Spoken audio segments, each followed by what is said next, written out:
Oi de novo. Boa noite. Se já fecharam, espero que não, abram de novo em Romanos, capítulo 11, dos versos 33 até o 36.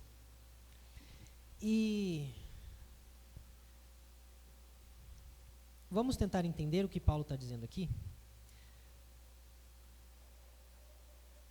Por acaso, eu quero começar com uma pergunta já. Vocês conseguem entender o que Paulo está dizendo? Porque parece que ele mudou de assunto do nada. Parece que ele agora está tratando de uma coisa que é completamente diferente daquilo que ele vem falando. E o que Paulo está dizendo, na verdade, é a conclusão de tudo aquilo que nós vimos até agora. E a gente já viu bastante coisa. Por isso, vamos lembrar.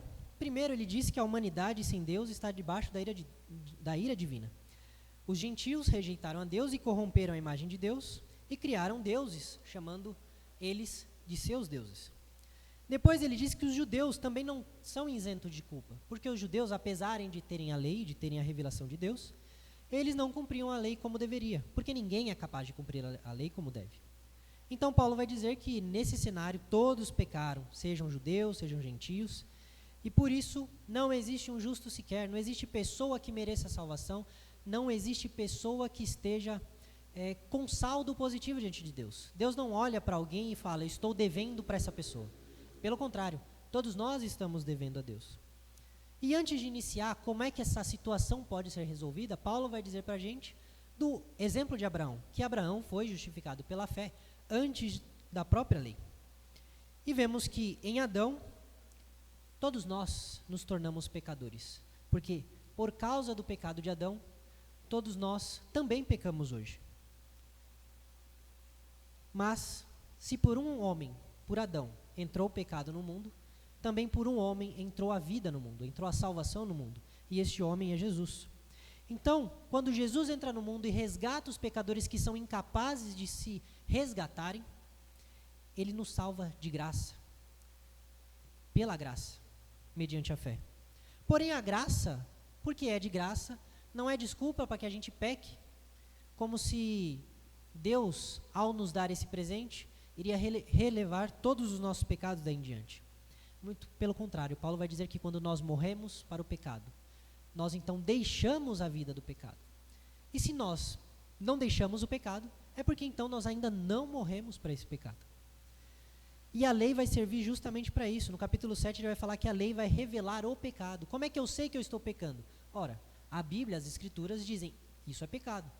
Quando você é confrontado com essa realidade, você já não tem mais desculpa para dizer que não sabia que tal coisa era pecado. E então, ao saber da lei e ao saber que você quer obedecer a Deus, mas que a sua carne é incapaz de obedecer a Deus, se estabelece uma luta entre carne e espírito. Paulo então vai dizer que nessa luta, nós que somos filhos de Deus, aqueles que são regenerados, aqueles que são salvos, recebem vida no Espírito para então vencer essa luta. Nada pode então nos separar do amor de Deus, porque é o próprio Deus que nos assegura, que nos garante a nossa salvação. É o próprio Deus que nos conduz em meio a essa salvação. Se a salvação não depende de nós para ser conquistada, óbvio que ela também não vai depender de nós para ser garantida, não vai depender de nós para ser mantida. Deus vai trabalhar em nossos corações e Deus vai trabalhar em nossa mente para que a gente obedeça a sua vontade, para que a gente faça a sua vontade, não como uma marionete que não tem vontades, mas de coração porque ama ao Senhor. E então, no capítulo 9, Paulo vai começar a estabelecer como fica a relação de Deus com Israel, porque se a salvação é de graça, se é Deus quem mantém a salvação, se não somos nós, e o povo judeu parece que rejeita o Salvador, então quer dizer que Deus está rejeitando o povo judeu? Quer dizer que Deus não quer mais salvar os judeus? E Paulo vai dizer, se isso fosse verdade, eu não teria sido salvo. Porque Deus, ele está preocupado em salvar os seus eleitos, tanto em Israel, quanto fora de Israel. E Paulo vai dizer que o Israel de Deus é algo muito maior do que o Israel étnico. E na verdade, o povo de Deus, ele é o Israel de Deus, e não necessariamente o Israel étnico. Lembre-se que Jesus disse que até das pedras, Deus poderia fazer descendente de Abraão. Porque o que importa não é a descendência, mas é a fé no Salvador. E então ele vai dizer que a salvação é pela fé em Cristo, disponível tanto para judeus quanto para gentios, e que o endurecimento dos judeus faz parte do plano de Deus para que essa salvação chegue até os gentios.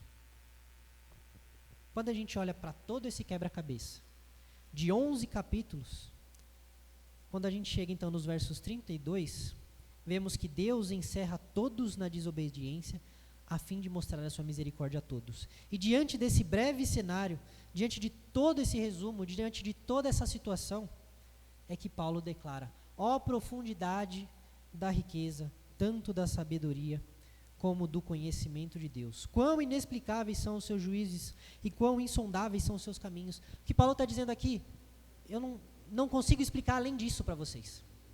Eu não consigo dizer mais do que isso para vocês. E mesmo que eu dissesse, vocês não entenderiam.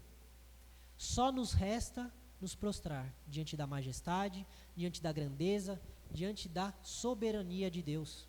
Porque nós não podemos entender a forma como Deus age. Não completamente. Ele revela um pouco, é verdade, mas não completamente. Então todo mundo que tenta entender a Deus, explicar a Deus nos mínimos detalhes, essa pessoa ou desiste e abandona a fé porque vê que é impossível, ou ela fica incapaz de perceber que Deus é muito maior do que nós podemos pensar. Então, pegando todo esse cenário, eu separei 3 partes aqui da nossa mensagem. E a primeira parte diz que Deus, ele é inexplicável. E é isso que Paulo está falando aqui. Deus vê, Deus planeja, Deus faz as coisas de uma forma que nós não podemos imaginar, de que nós não podemos sonhar com essas formas. O que eu quero dizer? Quero dizer que muitas vezes, na maioria das vezes, o agir de Deus é completamente diferente do que aquilo que nós esperamos. Foi isso que aconteceu no tempo que Jesus veio à Terra. Os fariseus estavam esperando um tipo de Messias. Os saduceus estavam esperando um tipo de Messias. Os zelotes, outro. Os essênios, outro. Cada um estava esperando um Messias que ia atender às suas expectativas de salvação. Cada um deles estava esperando um Salvador que ia atender às suas necessidades. E Jesus veio para fazer o quê? Realizar a vontade do Pai, e não a vontade daqueles que o esperavam. E porque as pessoas estavam esperando tanto receber aquilo que elas queriam, elas não perceberam, quando Jesus veio, que ele era o Messias. Que a expectativa que ele veio cumprir não era deles, mas era do Pai. E aí a gente às vezes se pergunta, por que é que Deus me salvou? Vocês já se pararam para perguntar? Por que eu? Por que Deus me salvou? O que Deus viu em mim? Porque eu não sei vocês, mas eu toda vez que penso nisso, eu imagino que existem pessoas muito melhores para Deus escolher. Existiram pessoas muito maiores, muito mais capazes, muito mais inteligentes, mais preparadas para Deus escolher. Mas Ele nos escolheu. Por quê? E é aí que Paulo diz, olha, os caminhos de Deus, eles são inexplicáveis. Você não vai entender. Deus, ele não cabe na nossa cabeça. Deus, ele não age de acordo com as nossas expectativas. Ele não vai fazer as coisas de uma forma que você possa enquadrá-lo, desenhar todos os aspectos do agir de Deus, explicar a Deus nos seus menores detalhes. É impossível fazer isso. A sabedoria e o conhecimento, que Paulo está falando aqui, estão justamente relacionados com o plano da salvação. Quem diria que um dia o Deus eterno, imortal, Criador de todas as coisas, enviaria o seu Filho, também eterno e imortal, Criador de todas as coisas, para morrer na mão das suas criaturas? Deus esse que poderia acabar com todos aqueles seus algozes com o sopro da sua boca. Com uma palavra ele poderia derrubar todos aqueles que estavam batendo nele. Mas ele não fez. Com um único gesto, Jesus poderia ter se livrado da cruz, mas ele não se livrou. Por isso que para os gregos o evangelho era loucura, e por isso que para o judeu o evangelho era escândalo. Onde já se viu isso? Um Deus todo-poderoso ser humilhado, ser rejeitado, ser morto como o pior dos criminosos, porque a cruz não é só uma pena de morte, ela era a maior humilhação da época. Era a pena para o pior tipo de criminoso, e para aquele criminoso que era o pior tipo de pessoa segundo o Império Romano, aquele que não era romano. Então as tentativas de entender e explicar de forma completa a misericórdia ou a justiça de Deus faz o homem se perder ou no completo legalismo ou no completo liberalismo. Nós, e aí eu vou chamar para o nosso contexto, nós presbiterianos, a gente se orgulha de guardar a sã doutrina, com razão, em estudar as Escrituras. E nós estudamos como poucos. Nós nos orgulhamos em conhecer os pequenos detalhes, cada vírgula, cada ponto do texto. E isso pode nos levar a esquecer que a nossa sabedoria tem limite, que o nosso conhecimento tem limite, que Deus não pode ser explicado por nós. O nosso conhecimento de Deus, ele sempre irá até certo ponto. E nós precisamos nos apegar não naquilo que Deus decidiu tornar obscuro sobre ele, sobre a salvação, sobre o que ele faz, sobre o que ele pensa, mas temos que nos apegar justamente ao que é claro e ao que é manifesto entre nós e para nós. E o que é claro e manifesto está registrado nas Sagradas Escrituras. E por causa disso, então, por causa desse orgulho de conhecer as Escrituras, de achar que nós sabemos tudo, de achar que nós podemos explicar a Deus, que nós conhecemos cada detalhe e que nós somos os donos da razão, é que existem e que surgem as brigas, famosas brigas de internet, calvinista versus arminiano, os pedobatistas contra os credobatistas, os amilenistas contra os dispensacionalistas, os reformados contra os pentecostais. E todas essas discussões são sempre fruto de arrogância e de orgulho. Todas elas. As doutrinas, como Trindade, a divindade de Jesus, e tudo aquilo que você encontra no credo apostólico, todas essas verdades, elas estão manifestas claramente nas Escrituras. Elas estão tão claras que você não pode dizer que você não as vê. Alguns tentam dizer que elas não estão lá, mas elas estão claramente lá. Mas muitas outras coisas não estão claras nas Escrituras. E penso eu que é com propósito que elas não estão claras. Porque Deus deseja que nós encontremos o equilíbrio entre saber quem Ele é e confiar, ainda que nós não conheçamos tudo aquilo quanto Ele é, ou fará, ou pensa. O segundo ponto do nosso texto de hoje é que Deus sabe muito mais do que todos nós. Muitos vão cair no erro de querer explicar Deus, como eu disse. E Deus, Ele muitas vezes é levado como alguém que precisa ser defendido por algumas pessoas. Muitas pessoas querem ser advogados de Deus. Querem explicar para os outros por que Deus faz o que faz. Porque de repente elas estão debatendo com um incrédulo, com alguém de outra religião, ou até mesmo com um ateu, e elas querem defender a honra de Deus. Só que Deus não precisa ser defendido dessa forma. Porque eu te pergunto, como é que você vai defender o Senhor dessa forma, se você não conhece a mente dele, na sua completude? Você pode falar aquilo que está claro. De novo, você pode pregar o Evangelho. Você pode defender o Evangelho. Mas há um limite. Paulo vai dizer que quem conheceu a mente do Senhor, quem foi que precisou dar um conselho para que Deus, então, fizesse algo? Houve alguma vez em que Deus foi realizar alguma coisa, aí ele olhou o pastor Gerson e falou, então Gerson, o que você acha? Faço ou não faço? Dependendo do que você responder, Deus não precisa do nosso conselho. Deus não precisa que a gente diga a Ele o que Ele deve ou não deve fazer. Jó tentou dar conselhos a Deus. A gente muito fala, né, da paciência de Jó, mas o que Jó mais fez foi resmungar. Foi dizer, como eu queria que Deus não tivesse me feito nascer. Porque eu não mereço isso. Porque isso que Deus está fazendo é injusto. Porque eu nunca cometi mal nenhum. Jó não tinha entendido ainda que Deus não precisa da permissão dele. Deus não precisa da minha permissão, da sua permissão para fazer o que ele quiser fazer. Ele não precisa que você entenda. Se você entender, ótimo. Se você não quiser entender, o azar é seu. Existe um texto que todos nós deveríamos guardar na nossa mente, quase como um mantra, algo que você bate e pronto, você lembra desse texto, que é o famoso texto de Deuteronômio 29, 29. Esse texto vai te mostrar aonde está o seu lugar, até onde você deve ir. Quem quiser, por curiosidade, abrir, em Deuteronômio 29, 29, diz o seguinte: as coisas encobertas pertencem ao Senhor.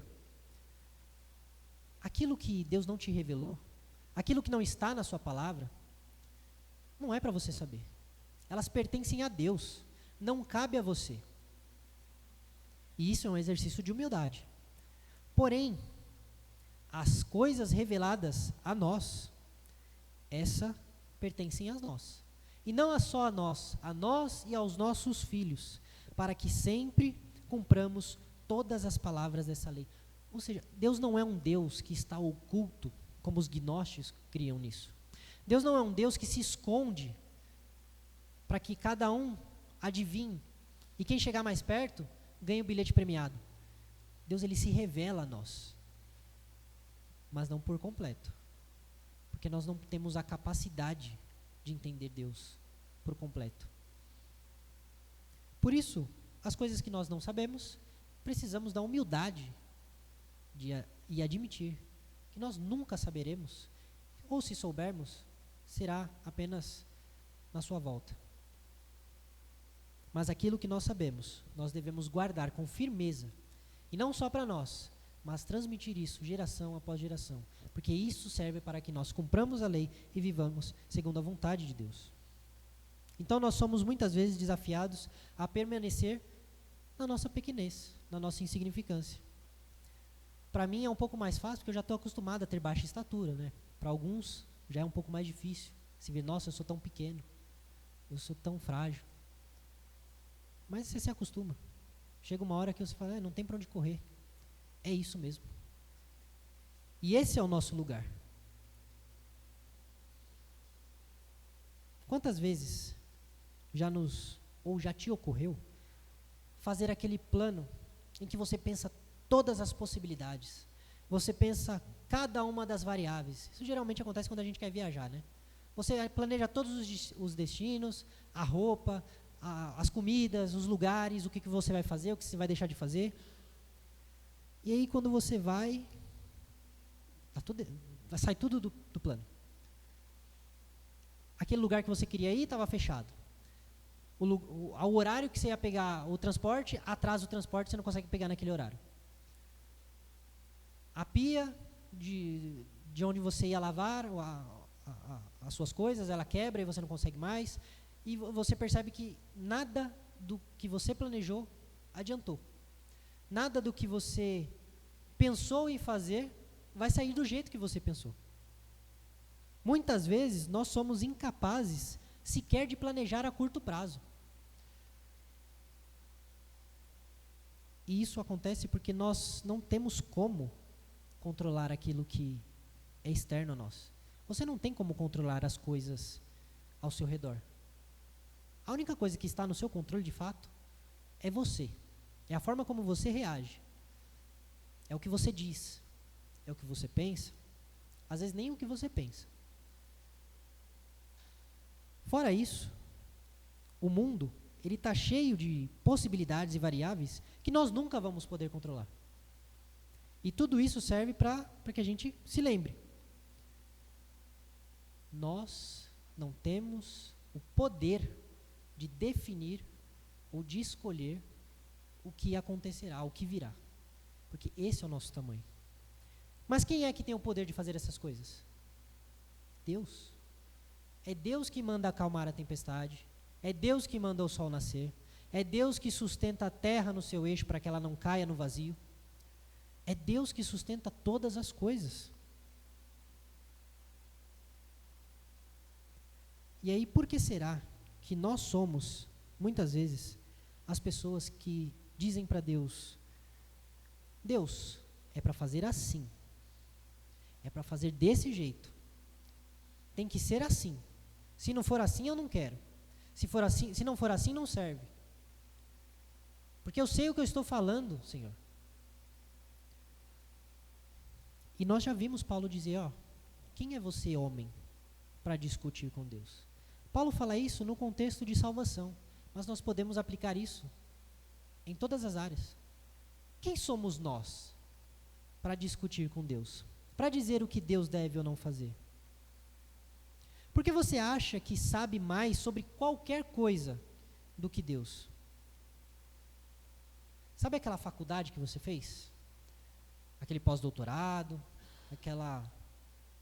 aquele curso? Deus sabe mais do que você, que é especialista na sua área. Não importa o assunto, Ele sabe mais. Mas, João vai dizer para a gente que o Consolador, o Espírito Santo, que o Pai enviará em meu nome, esse ensinará a vocês todas as coisas e fará com que se lembrem de tudo o que eu lhes disse. O que é que Jesus está dizendo aqui? O que você precisa saber, sou eu que vou te ensinar. É Deus quem vai nos ensinar. E como é que Deus nos ensina? Parece até repetitivo, né? Pelas Escrituras. Deus nos ensina através da sua palavra o que nós devemos fazer, quem nós devemos ser, o que nós devemos pensar, como nós devemos agir, o que nós devemos falar. Deus ensina todas essas coisas na sua palavra. Está lá. A gente só precisa aprender. Todos nós precisamos aprender de Deus, e não Deus aprender com a gente. Nós não sabemos o suficiente, porque nós não temos todo o conhecimento do mundo. E por último, o terceiro ponto, é que Deus não está nas suas mãos. Paulo termina perguntando, quem foi que deu a Deus algo para que então ele devesse, ou para que então ele restituísse essa pessoa? O que foi que você deu a Deus que o obrigaria a te devolver esse favor?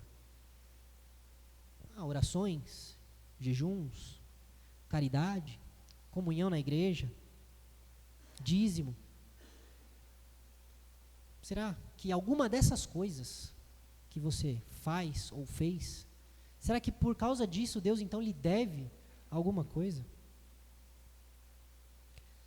Lá em Jó, nós vamos ter o texto que serviu de fonte para que Paulo escrevesse isso. Jó, aliás, Deus vai falar para Jó, quem primeiro deu algo a mim para que eu tenha que retribuir-lhe? Pois o que está debaixo de todos os céus é meu. Ele está dizendo para Jó, Jó, tudo isso que você tem e que você perdeu, era meu já.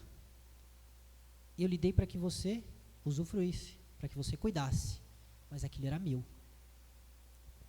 Tudo isso que você tem hoje, de tão precioso, não é seu. Está hoje nas suas mãos para que você cuide, mas pertence ao Senhor. E muitas vezes, o Senhor nos toma aquilo que Ele nos deu. O Senhor dá e o Senhor toma. Mas em todos os casos, bendito é o nome do Senhor. Porque tudo pertence a Ele, e Ele não nos deve nada.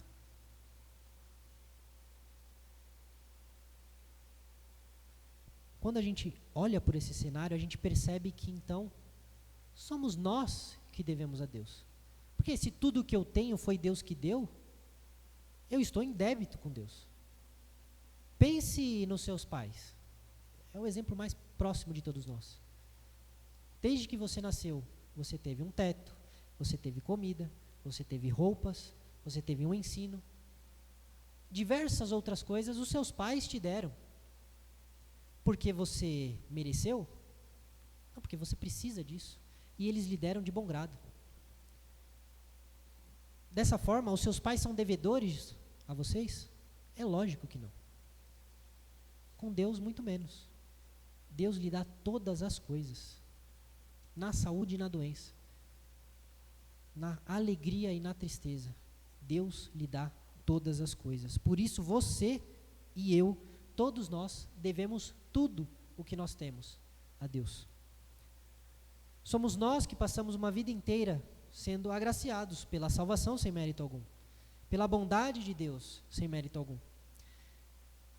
Jó estava confuso, perguntando a Deus por que e como ele perdeu tudo. E a moral da história, no livro de Jó, uma delas, é que tudo pertence a Deus. E o que nos resta é entregar a nossa confiança na condução de Deus das nossas vidas. É isso que nos resta. E eu falei 3 pontos, mas são 4. Fugi um pouco do plano, pastor. Acho que é o último. O quarto, tudo, absolutamente tudo, é sobre Ele. Paulo vai dizer, porque dele, por Ele e para Ele são todas as coisas. Toda a inexplicável ação de Deus que vendo desde o capítulo 9, desde o capítulo 1 de Romanos, é explicado nesse curto verso. Tudo é por Ele, para Ele, porque tudo pertence a Ele. A razão de tudo ser como é, a razão de você não merecer ser salvo e ainda assim ser salvo, a razão do povo judeu ter se endurecido para que os gentios fossem acrescentados ao povo de Deus, a razão de Cristo ter morrido, é porque para que tudo se convirja, se converta e se volte para Cristo. Cristo é a razão de todas as coisas. E o final desse hino que Paulo está cantando aqui, encerra com perfeição toda a argumentação que ele vem desenvolvendo nessa carta, sobre o plano de Deus para a salvação das pessoas. Toda a história da redenção, a razão da nossa existência, é a glória de Deus. E de novo, eu sou repetitivo porque é na repetição que a gente aprende. Vocês lembram de novo qual é a pergunta número 1 do nosso catecismo? Qual é o fim principal e supremo do homem? Para que nós existimos? Qual é a razão da nossa vida? Por que Deus nos criou? Por que nós estamos aqui? Qual é a resposta? Quem lembra? Glorificar a Deus e desfrutá-lo para sempre. Glorificar a Deus e se alegrar nele para sempre. O catecismo já começa com a pergunta mais importante das nossas vidas. Ele dá a resposta para o seu dilema mais profundo. Por que é que você existe? Qual é a razão da sua vida? É glorificar a Deus e desfrutar dele para sempre. Não é desfrutar do que ele te dá, não é desfrutar de privilégios que ele te deu, não é desfrutar do fato de você ter sido escolhido, não, é desfrutar de Deus, da pessoa de Deus, da presença de Deus.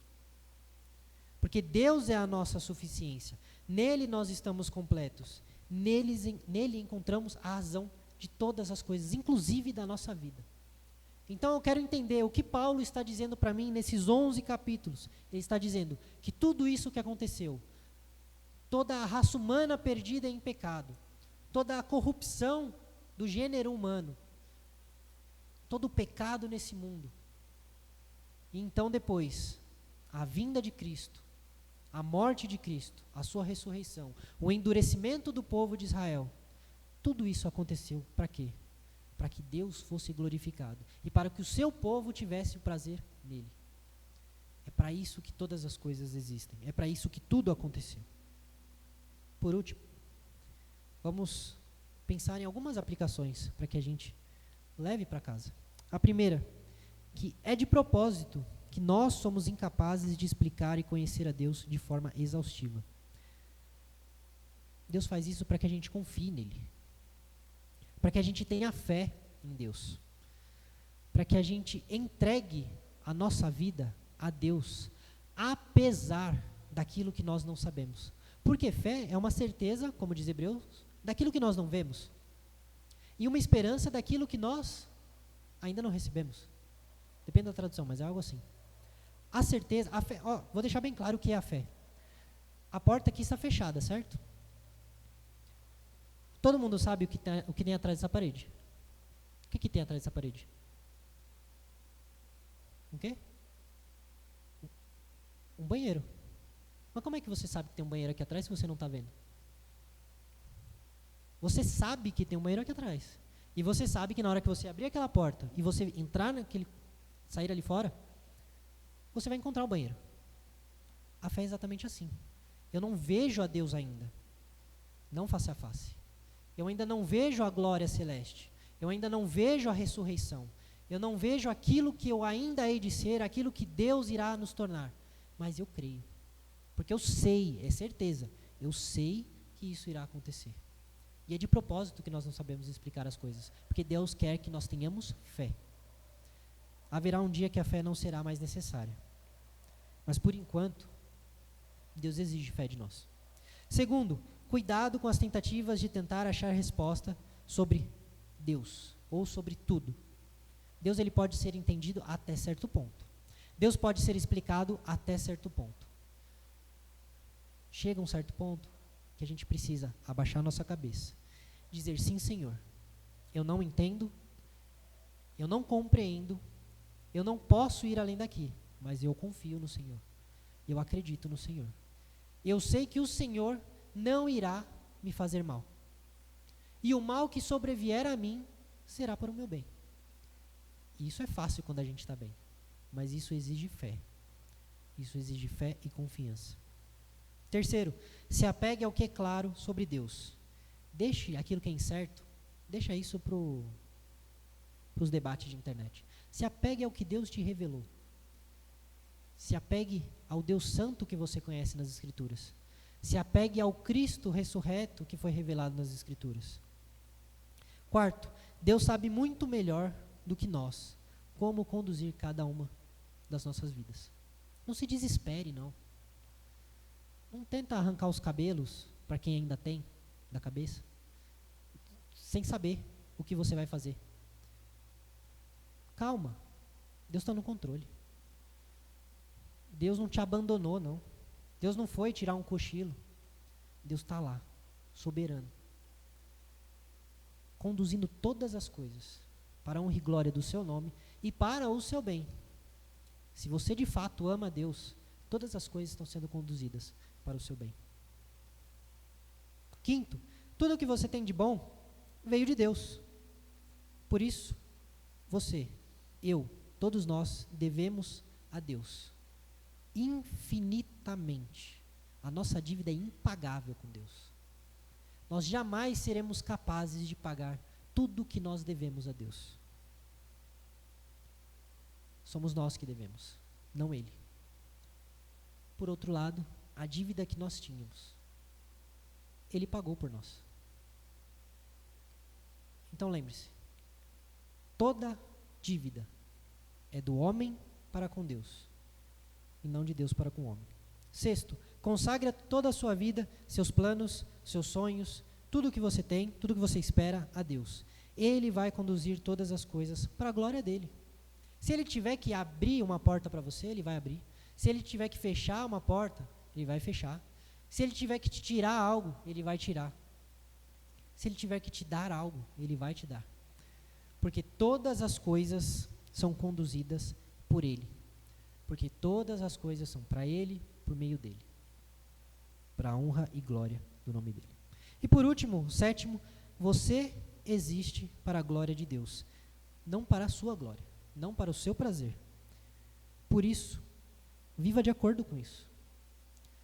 Se a sua existência é para honrar a Deus, mas não só honrar e desfrutar da presença de Deus, viva de acordo. Desfrute da presença de Deus. Viva dando glórias a Deus. Que as pessoas vejam você e reconheçam a bondade e majestade de Deus na sua vida, através das suas ações, através da sua palavra, daquilo que você fala. Que as pessoas olhem para você e falem, nossa, essa pessoa é crente de verdade. Essa pessoa, de fato, é de Deus. Para que Deus seja glorificado através da sua vida. E então você possa desfrutar dele em todas as áreas da sua vida. Essa é a razão da nossa vida. Essa é a razão da nossa existência. Que Deus nos ajude, sempre, cada dia mais, a permanecer nessa certeza, entendendo que nós não podemos explicá-lo com certeza, mas nós devemos confiar em Deus e ter fé, com a certeza de que tudo coopera para o bem daqueles que amam a Deus e dos que foram chamados segundo o seu propósito. Amém?